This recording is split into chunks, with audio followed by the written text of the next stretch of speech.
할렐루야. 사랑하는 성도님들, 2022년도 이 첫 주일 잘 나오셨습니다.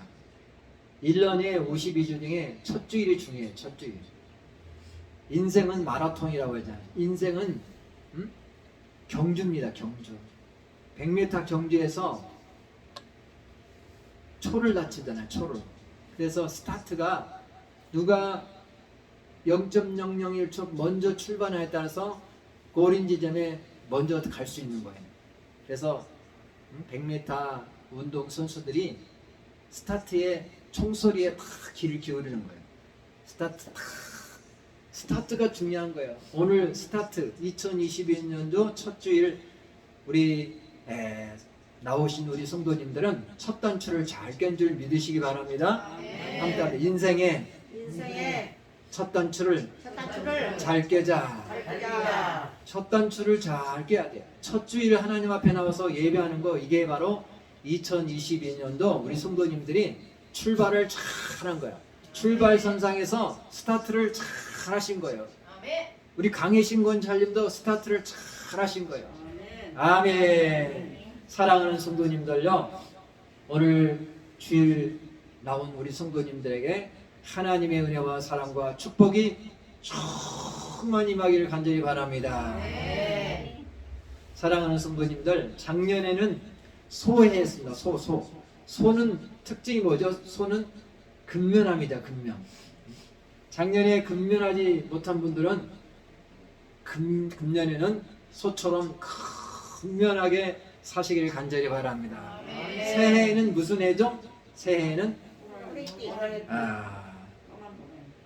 까만 호랑이 해라고 하죠. 까만 호랑이.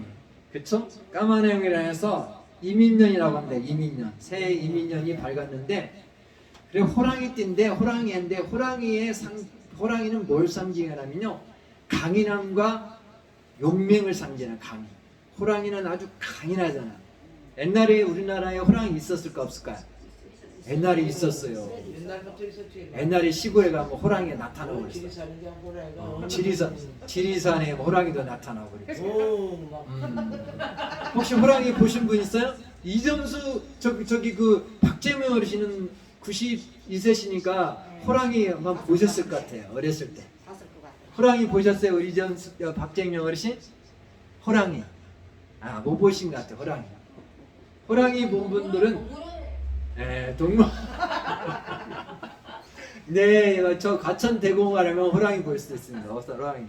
이게 동물원에 갇힌 호랑이 아니라 이게 산에 돌아다니는 호랑이를 제가 말하는 것은 산에 돌아다니는 호랑이를 본다 이게요.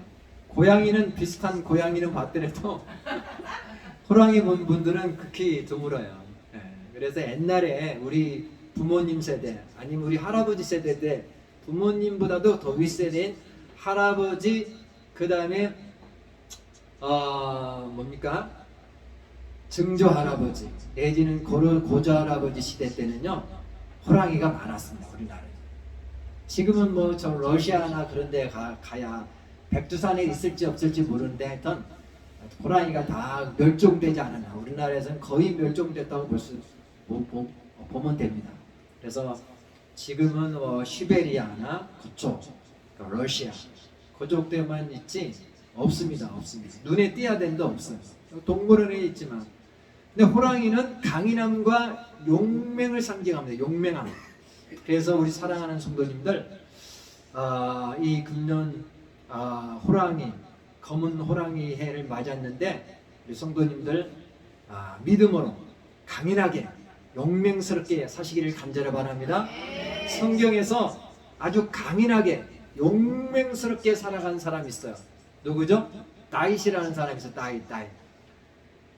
사무엘상 17장에 보면 다윗이 나오는데, 소년 다윗이 이제 아버지 이새의 심부름 받고 전쟁터에 간 거예요. 전쟁터에 심부름 받고 전쟁터에 가니까 이스라엘하고 그 블레셋하고 서로 대치한 거예요.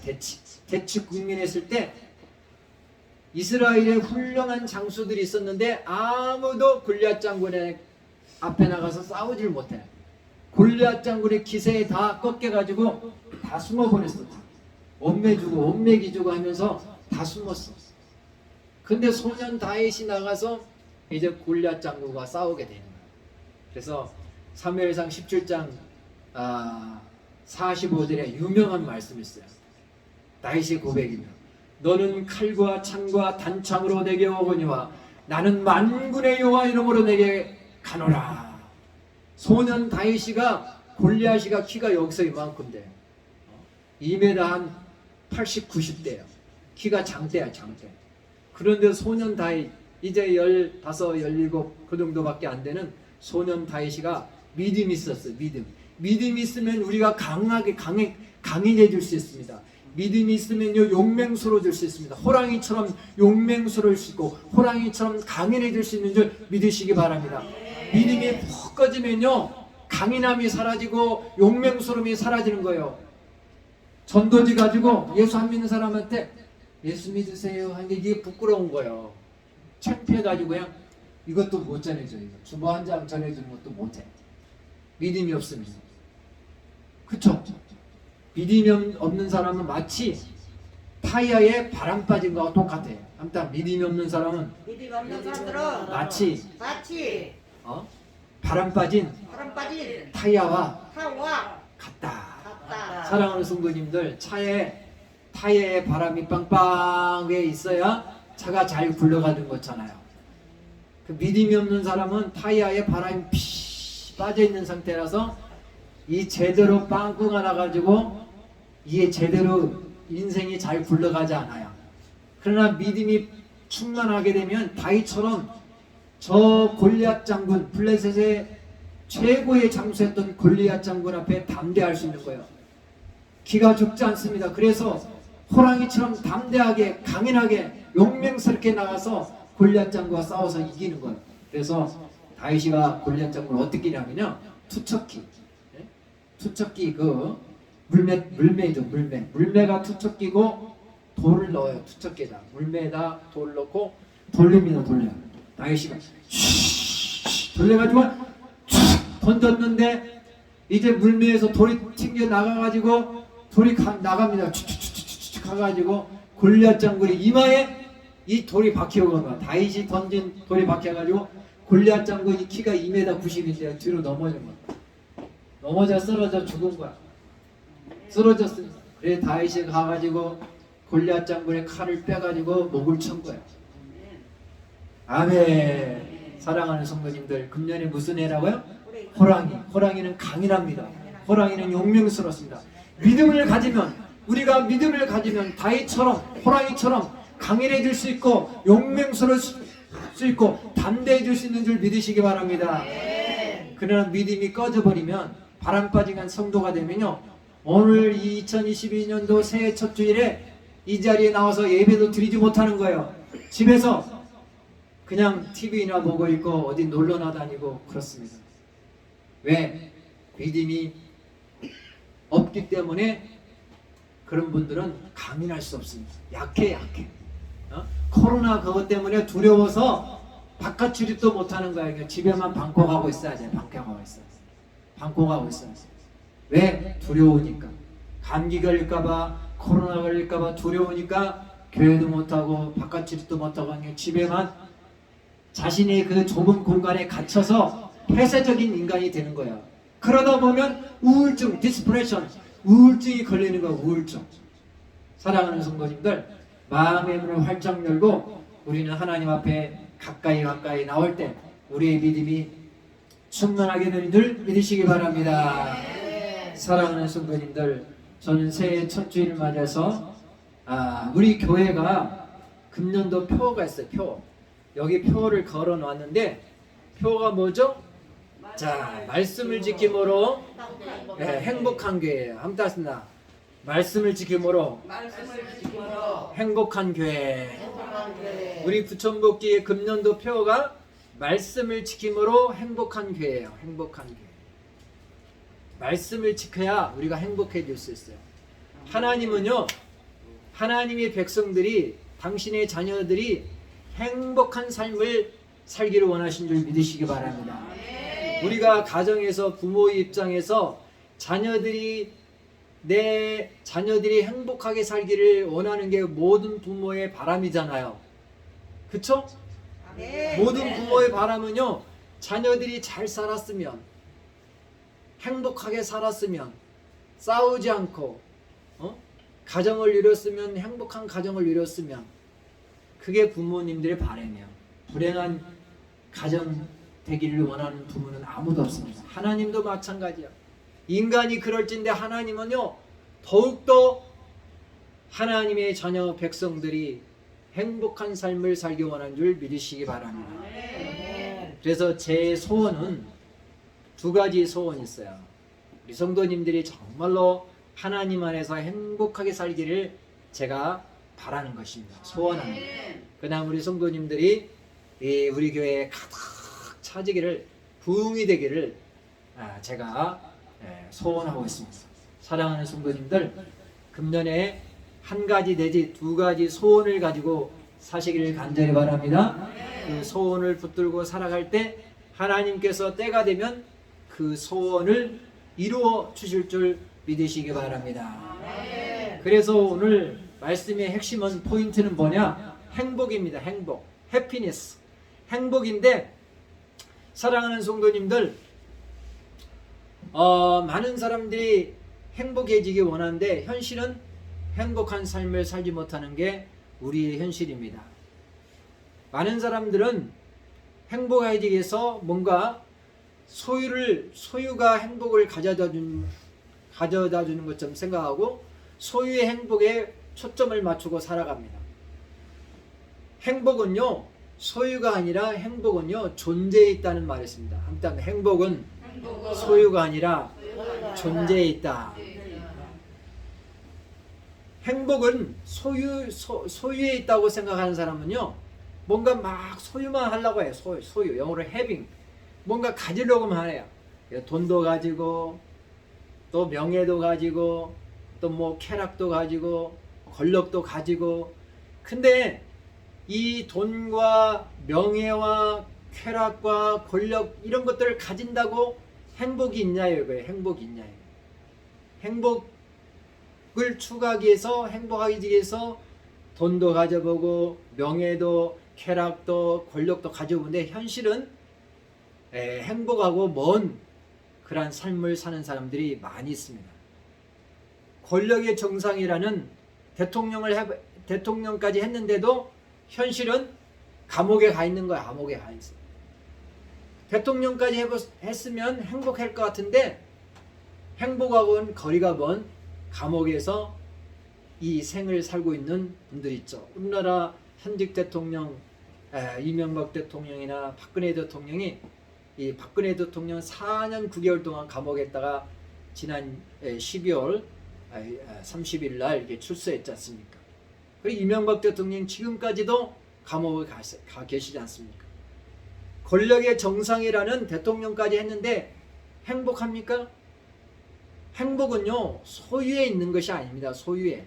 뭔가 많은 것을 소유하면 행복할 것이라고 하지만, 권력의 정상이라는 대통령이 되면 행복할 것이라고 하지만, 실상은요, 대통령들의 그 최후를 한번 보세요. 다 감옥 가거나 아니면 다 스스로 노무현 대통령은 스스로 목숨을 끊고, 대부분의 그의 감옥에 가거나 또는 그 자녀들이 다 구속됐습니다. 다. 누굽니까? 김대중 대통령 자녀도 다 구속되고, 또 누굽니까? 김영삼 대통령 자녀도 다 구속되고, 과거의 대통령들 다 보면요, 박정희 대통령은 총에 맞아 죽기도 하고, 또 유경수 여사도 총에 맞아 죽기도 하고. 행복은요, 소유에 있는 게 아닙니다. 뭔가를 많이 가지면, 권력도 많이 가지면, 명예도 많이 가지면, 돈도 많이 가지면 행복할까 하는데, 이상하게 그거하고 비례하지 않고 반비례로 나가는 경우가 많이 있습니다. 사랑하는 성도님들, 돈도 한번 보세요. 돈의 욕심은요, 사람이요, 끝이 없습니다. 끝이 없죠. 그래서 내가 돈을 있으면 행복할 것 같지만 돈이 결코 나에게 행복을 가져다 주지는 못합니다.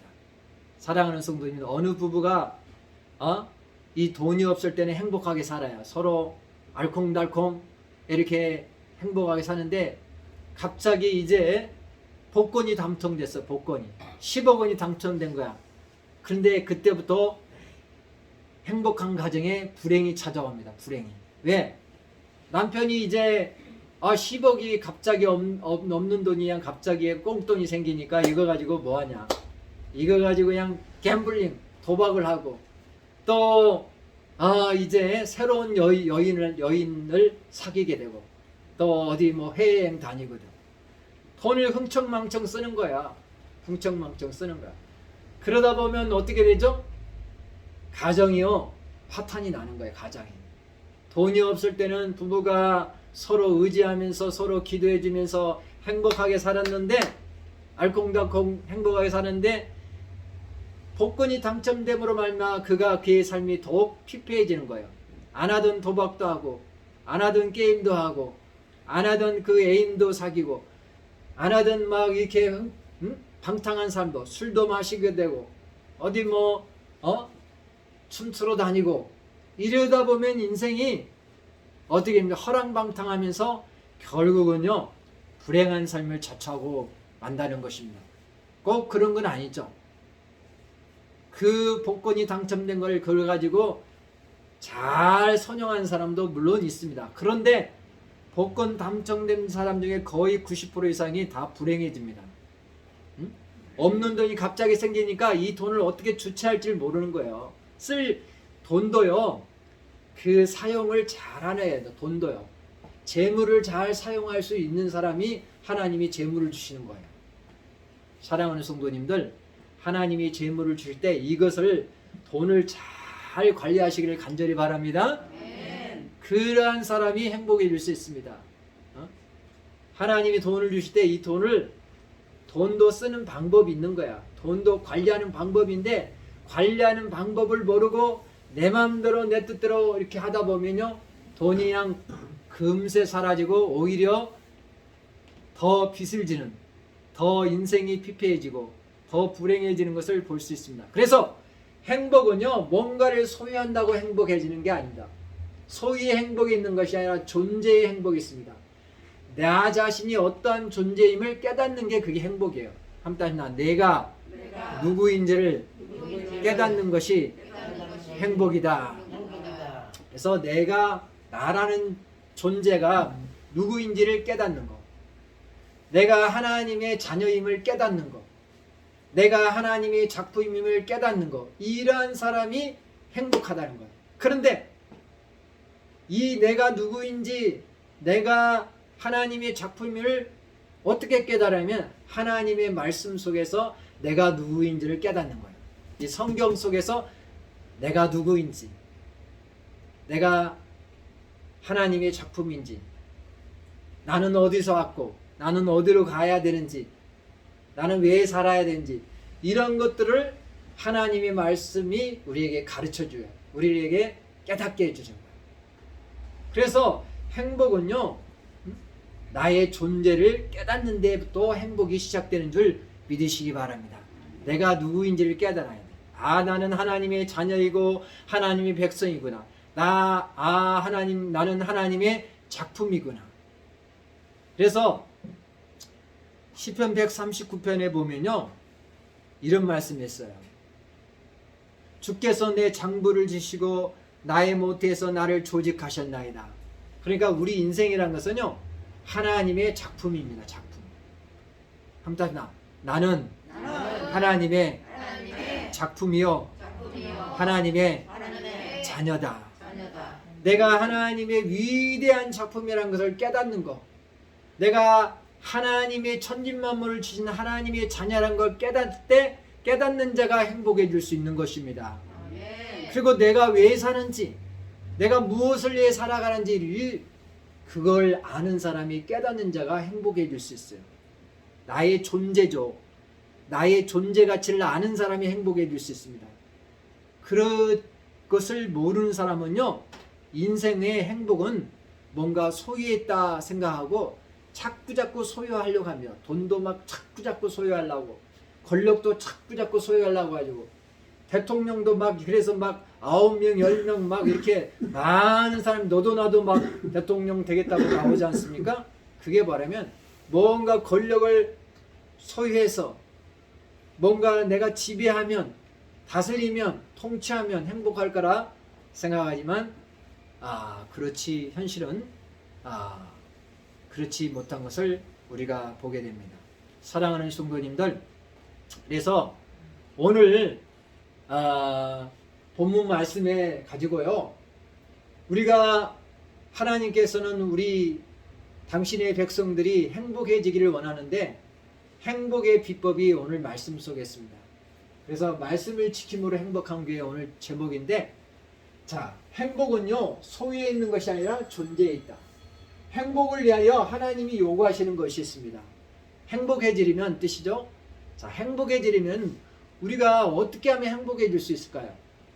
자, 첫 번째는요, 하나님을 경외하랍니다. 하나님을 하나님을 경외하라. 하나님을 경외하라. 자, 본문에 보니까 이스라엘아, 내 하나님 여호와께서 내게 요구하는 것이 무엇이냐? 하나님이 우리가, 하나님의 자녀 백성인들인 우리가 행복해지기를 원하는데, 행복해지기 위해서 하나님이 우리에게 요구하시는 것이 있습니다. 요구하시는 것이 첫 번째가 뭐냐면요, 하나님을 경외하며 살라는 거예요. 하나님을 경외하며.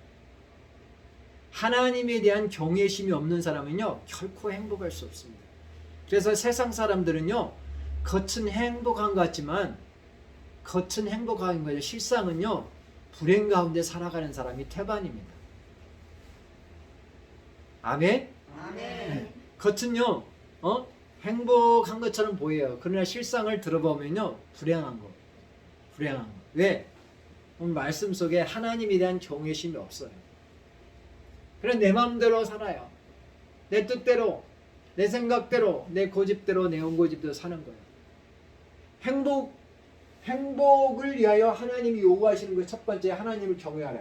자, 여호와께서 내게 요구하시는 것이 무엇이냐? 하나님이 우리에게 요구하시는 것이 있는데, 그 뭐냐면 곧 내 하나님 여호와를 경외하라. 하나님을 경외하라는 거예요. 경외하라는 것은 영어로 fear, 두려워하며 사는 거예요. 하나님을 두려워하지 않고 살면요 죄를 범해요. 죄를. 왜 세상 사람들이 죄를 밥 먹듯이 범하는지 아세요? 하나님에 대한 경외심이 없기 때문에, 하나님을 두려워하지 않기 때문에 죄를 범하는 거예요. 사랑하는 성도님들, 그리고 예수 믿는 사람들은 그래도 덜 죄를 범해요. 그런 것 같아요? 안 그런 것 같아요? 예수 믿는 사람들이 죄를 많이 짓습니까? 예수 안 믿는 사람들이 죄를 더 많이 짓는 것 같아요. 믿는 사람 죄를 더 짓지요. 네? 안 믿는 사람들이 더 많이 짓죠. 왜 그런지 아세요? 그 경외심의 정도가 그 정도에 따라서 달라지는 거예요. 믿는 사람들은 그래도 하나님에 대한 경외심이, 두려워하는 마음이 있기 때문에 죄를 덜 짓는 거예요. 근데 안 믿는 사람들은 하나님에 대한 두려운 마음이 전혀 눈끝만큼도 없어. 하나님이 없어. 하나님을 안 믿기 때문에 죄를 짓고도 죄가 양심에 가책이 없는 거야. 양심에 꺼리낌이 없는 거야. 그래서 죄를 막 밥 먹듯이 짓는 거야. 안 믿는 사람들 한번 보세요. 죄를 밥 먹듯이 짓면서 양심이 그런 사람을 화인 맞았다고. 양심에 화인 맞은 사람은요 죄를 밥 먹듯이 져요. 살인죄, 연쇄살인범들 있잖아요. 사람을요 짐승처럼 죽여요. 저 공산주의자들이 사람을 짐승처럼 죽이잖아요. 저 김일성이, 김정일이, 김정은이, 이 사람들은요 사람 목숨이 파리 목숨이야. 사람을 북한 주민들은요 불쌍한 거예요. 왜? 김일성이가, 김정일이가, 김정은이 하나님 경외하는 마음, 두려운 마음 있어요? 없습니다. 자기가 하나님인데 어떻게? 그러니까 북한 주민들은요 개나 파리 목숨이에요. 자기들이 막 마음대로 죽이잖아요. 북한에서는요 우리나라 방송 보면요, 방송보다 걸리면 죽어요. 공개 처형돼. 거기서 성경책 보다가 걸리면요 죽어요. 공개 처형 알죠? 공포 분위기를 조성하는 거예요. 많은 사람들 모아놓고요 그 가족들, 심지어 가족들까지 보게 해요. 처형하는 모습을 보여줘요. 일부러. 우리 자녀들이 처형하는 모습을 부모들 앞에 데리고 와가지고 그 처형하는 모습을 딱 묶어놓고 총사령을 총으로 죽이는 거야. 북한 사회가 그런 사회, 인권이 없습니다. 왜 그런지 아세요? 하나님에 대한 경외심, 두려워하는 눈끝만큼도 없어요. 남한에도 마찬가지입니다. 남한 사회에서도 하나님을 모르는 사람, 하나님을 경외하지 않은 사람은요, 죄를 밥 먹듯이 해요. 그래서 신문을 한번 보세요. 신문. TV를 한번 보세요. 누가 구속됐느니, 대장동에서 뭐가 터졌느니, 대장동 여기 검찰에 수사하면서 2사람이 죽었잖아요. 사람 목숨이 천하보다 귀한데 그것 때문에 2사람이 이 검찰 수사받다가 죽었어요. 2사람이. 그 가족들은 얼마나 마음이 아프겠어요. 사람 목숨이 천하보다 귀한데. 사랑하는 성도님들, 하나님을 경외하는 게 이게 귀한 거예요. 사랑하는 성도님들, 오래 살고 싶습니까? 그러면요, 하나님을 경외하세요. 아멘. 성경에 보니까 장수하고 싶으면요, 하나님을 경외하라고 했습니다. 아멘. 하나님을 경외하는 자에게 하나님께서 장수의 복을 주겠다. 성경은 말씀하고 있습니다. 하나님을 경외할 때 놀라운 축복이 우리에게 주어지는 줄 믿으시기 바랍니다. 아멘. 그래서 행복해지려면요, 첫 번째로 하나님을 경외해야 돼. 하나님을 두려워하는 가운데 살아가야 돼. 교회 안에서만 하나님을 두려워하는 것이 아니라 교회 바깥에서도, 가정에서도, 직장에서도 어느 곳에 간에 하나님을 의식하며 사는 게 그게 두려워하는 마음이에요.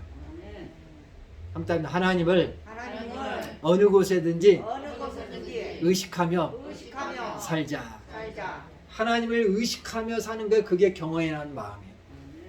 교회에서만 하나님을 두려워해요.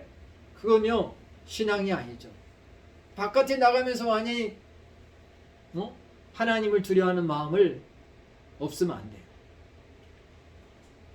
전도서 12장 13절에 보면요, 솔로몬이라는 사람이, 지혜왕 솔로몬이 쓴 책이 전도서인데 그 마지막에 12장 13절에 이런 말씀이 있어요. 하나님을 경외하는 것이 인생의 본분이다. 아무튼 하나님을 경외하는 것이 하나님을 경외하는 것이 인생의 인생의 본분이다. 본분이다. 본분이라는 것은 duty, 의무라는 거, 의무. 우리 그리스도인의 의무, 듀티가 뭐냐? 하나님을 경외하는 거예요. 믿는 사람들은 하나님을 경외하면서 살아야 돼. 하나님을 늘 의식하면서 두려워하면서 살아야 돼. 그래야 하나님이 기뻐하세요. 두려워하면서 살 때 하나님이 우리에게 행복을 주세요. 행복을. 우리에게 복을 주신다는 거예요. 행복이란 말은요, 다른 말로 복을 의미한다. blessing. 복을 받고 싶으면, 행복해지려고 싶으면요, 하나님을 경외해 보세요. 자, 행복이란 말을 다른 말로 뭐라고요? 복 있는 자를 행복이에요. 복 있는. 행복한 사람은요, 복 있는 사람이에요. 행복한 사람은 복 있는 사람. 그래서 복을 받으려면, 복 있는 자가 되고 싶으면요, 행복한 자가 되고 싶으면요, 하나님을 경외해야 돼요. 경외. 하나님을 경외하지 않고는요, 결코 never 행복해질 수 없습니다. 왜? 경외심이 없으면요, 온갖 죄를 밥 먹듯이 짓기 때문에 그 사람의 인생은요, 감옥에 가는 거예요. 그 사람의 인생은 어디 가죠? 인생의 종착역에 가서는요, 지옥 가는 거예요. 불행하잖아요. 이 땅에서도 감옥 가고, 죄를 지면 감옥 가고, 이 땅 너머에 내생과 내생이 있는데 내생에서는요, 지옥을 가기 때문에 그 사람은 불행한 인생을 살 수밖에 없는 것입니다. 두 번째, 행복에 들으면, 행복을 위하여 하나님 요구하신 두 번째는 뭐냐면 하나님을 사랑하는 겁니다. 자, 경외하며 그 모든 것을, 모든 들 행하고 그를 어떻게 해요? 사랑하며. 하나님을 사랑해야 돼. 하나님. 한번 따라서 하나님을 사랑하자. 사랑하자. 성경은요, 요한복음 3장 16절이요, 요절 중에 요절이잖아요. 요절 중에 요절이 요한복음 3장 16절. 요한복음 3장 16절이 이런 말씀입니다. 하나님이 세상을 이처럼 사랑하사 독생자를 주셨으니 이는, 하나님이 세상을 이처럼 사랑하사 독생자를 주셨으니 이는 저를 믿는 자마다 멸망치 않고 영생을 얻게 하려 하심이라. 아멘. 우리 장영애 일사님 한번 율동을 한번 해보겠습니다. 한번 나오셔서 하나님이 세상을 이처럼 사랑, 율동 한번. 잘하시잖아요. 하나님이 세상을, 이처럼 살아. 율동 한번 해보겠습니다. 당연히 일사님 율동 나오셔서 하나님이 세상을 이처럼 같이 한번 불러봐요. 시작. 하나님이 세상을 이처럼 사랑하사 독생자를 주셨으니 누구든지 예수 믿으며 멸망하지 않고 영생을 얻으리로다. 요한복음 3장 16절. 아멘.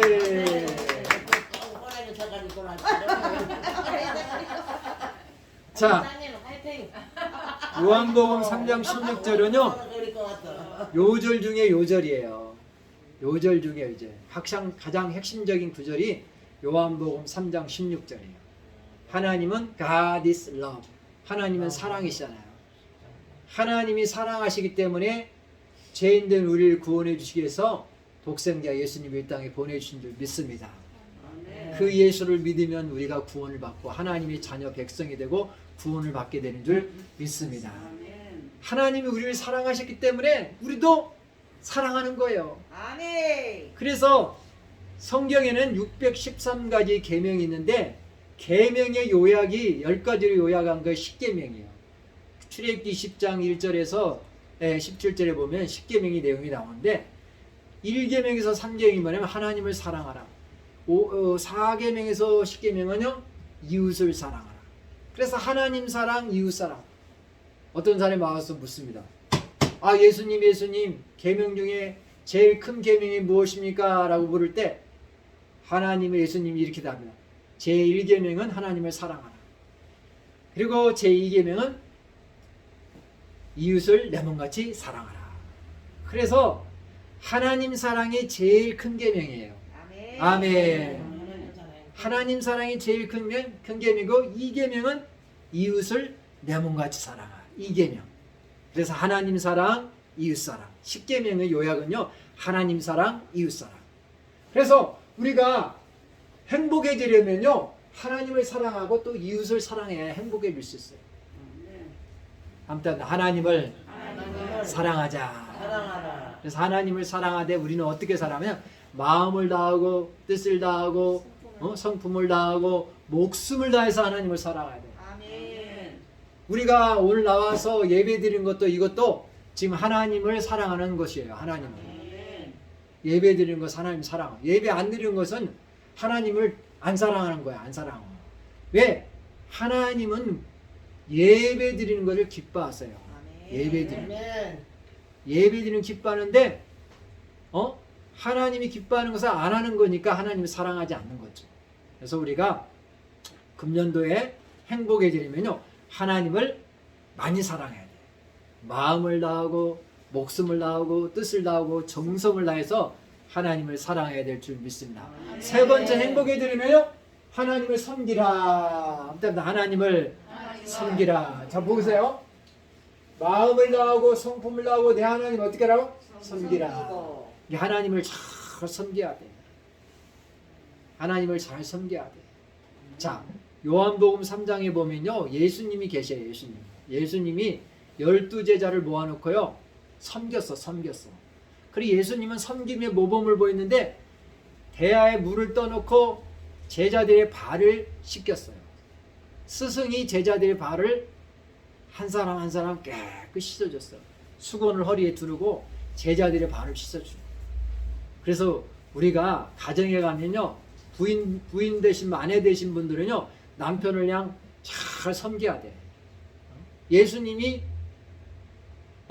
제자들의 발을 이렇게 씻어준 것처럼 잘 섬겨야 돼. 섬겨야 돼. 예수님이 모범을 보였잖아요. 모범을. 제자들의 발을 씻어줬잖아요. 스승이 제자들의 발을 씻어준 거야. 섬김의 모범을 보인 거잖아요. 그래서 마가복음 10장 45절에 인자 온 것은 섬김을 받으려 함이 아니라 도리어 섬기려 하고 오셨다고 했어요.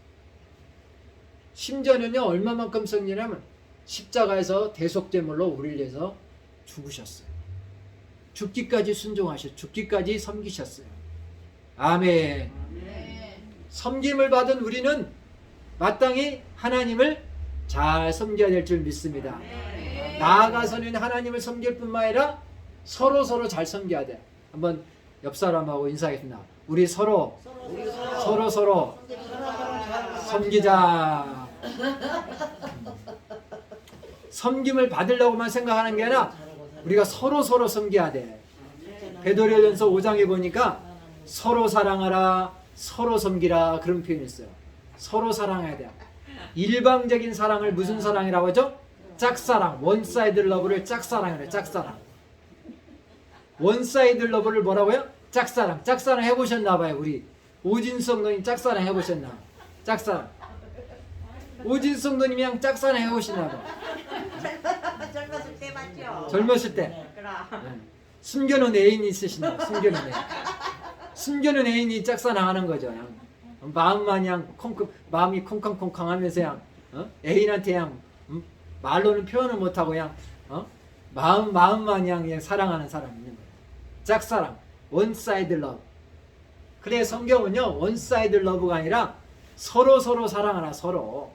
목회자는 성도를 사랑하고 성도는 목회자를 사랑하고 성도님들끼리는 성도님들끼리 서로 사랑해야 돼.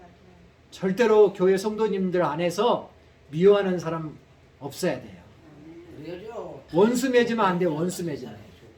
이 세상에서 가장 불행한 사람 누구냐면요 원수 맺고 사는 사람이 가장 불행한 사람이에요.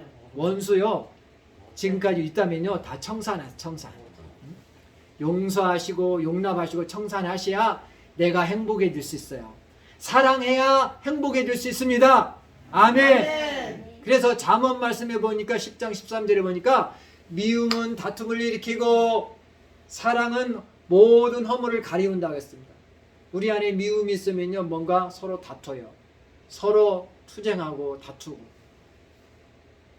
그렇습니다. 그러나 사랑은 모든 허물을 덮는 거예요. 가려주는 거예요.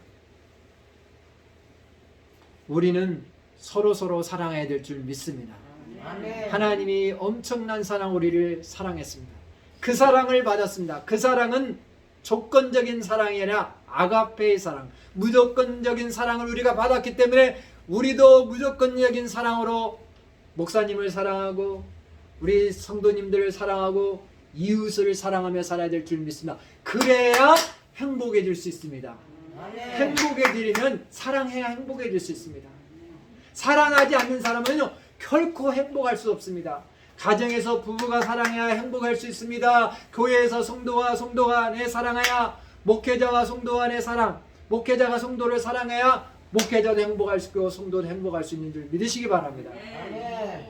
목회자가 또 성도를 섬기고 또 성도는 목회자를 섬기고 그래야 행복한 교회가 될 수 있는 것입니다. 자 마지막입니다. 말씀을 100% 순종하라.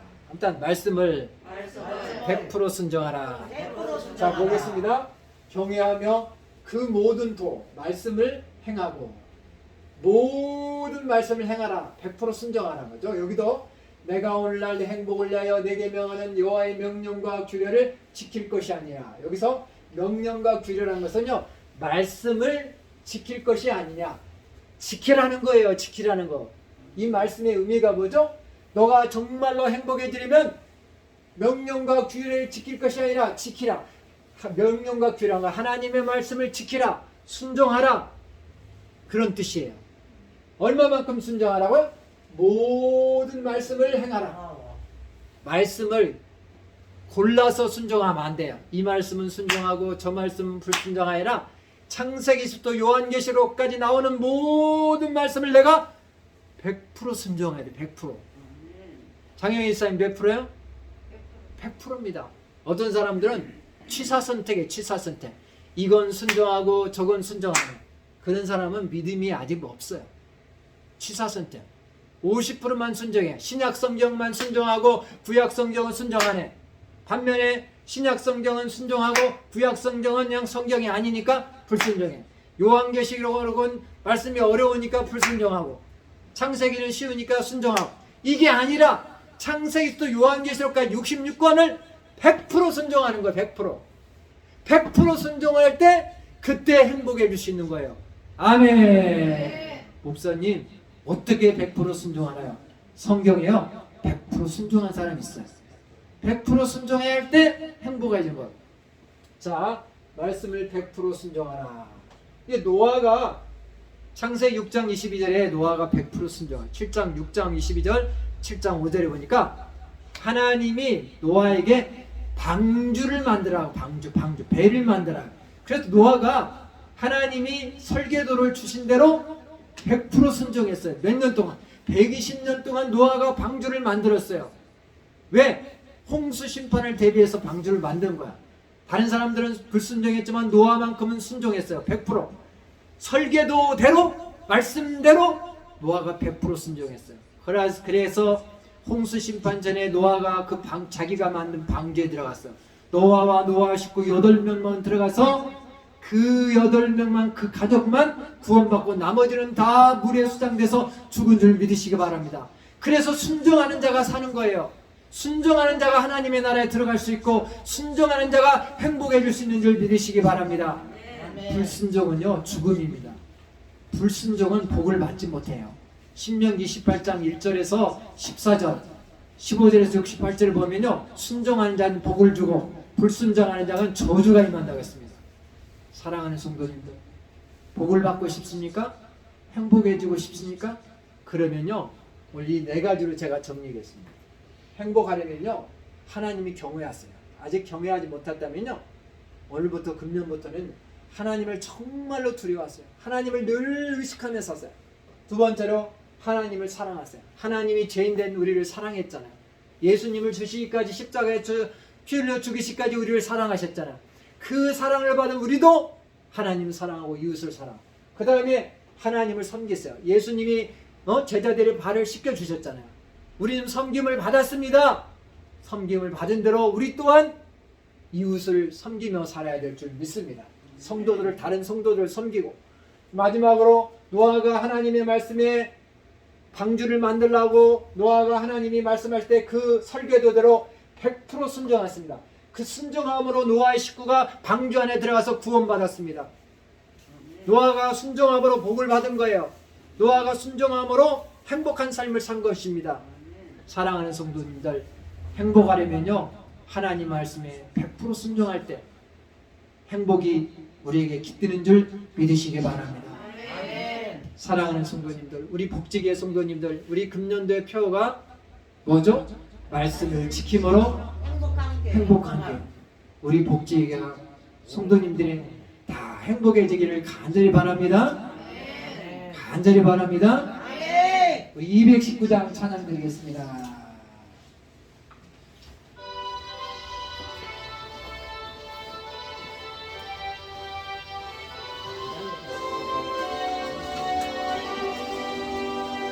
주의 음성을 내가 들으니 사랑하는 말일세.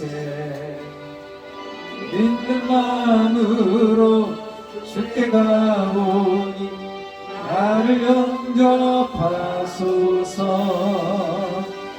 내가 매일 십자가 앞에 더 가까이 가오니 의세들의 흘린 고백 비로소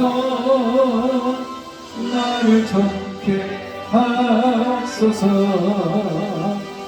주여 넓으신 은혜 베푸사 나를 받아주시고 나의 품은 뜻 주의 뜻같이 되게 하여 주소서. 내가 매일 십자가 앞에 더 가까이 가오니 의사들의 흘린 고백 비서 나를 정케 하소서. 기도하겠습니다. 하나님 아버지, 감사합니다. 오늘 또 이 2022년도 새해를 허락하시고 첫 주일 하나님 앞에 나와서 예배로 영광 돌리도록 도와주시니 감사합니다. 아버지 오늘 또 하나님께서 저희들에게 말씀을 주시니 감사합니다. 아버지 행복해지려면 아버지 하나님 주여 하나님 안에 행복이 있는 줄 믿습니다. 아버지 하나님 주여 우리가 하나님의 말씀에 아버지 주여 아버지 하나님 주여 100% 순종하는 삶을 살게 도와 주시옵소서. 하나님을 경외하고 또한 하나님을 사랑하고 또 하나님을 잘 섬김으로 하나님 말씀에 100% 순종함으로 행복한 삶을 사는 우리 모든 복지기의 성도님들 다 되게 도와 주시옵소서. 아버지 오늘 사랑하는 성도님들 귀한 예물 드렸습니다. 사람이 무엇으로 심든지 그대로 거두리라 라고 말씀했사오니 심는 대로 거둘지어다. 아버지 하나님 주여 아버지 30배 60배 100배의 결실이 맺어지게 도와 주시옵소서. 지금은 십자가에서 피 흘려 돌아가신 예수 그리스도의 은혜와 하나님의 무한하신 사랑과 성령의 교통 충만 내주의로 하신 말씀을 듣고 아버지 행복한 삶을 살겠다고 다짐하는 결단하는 우리 성도님들의 삶과 가정과 직장과 사업장에 지금부터 영원토록 함께하기를 간절히 축원하옵나이다. 아멘 아멘. 아멘.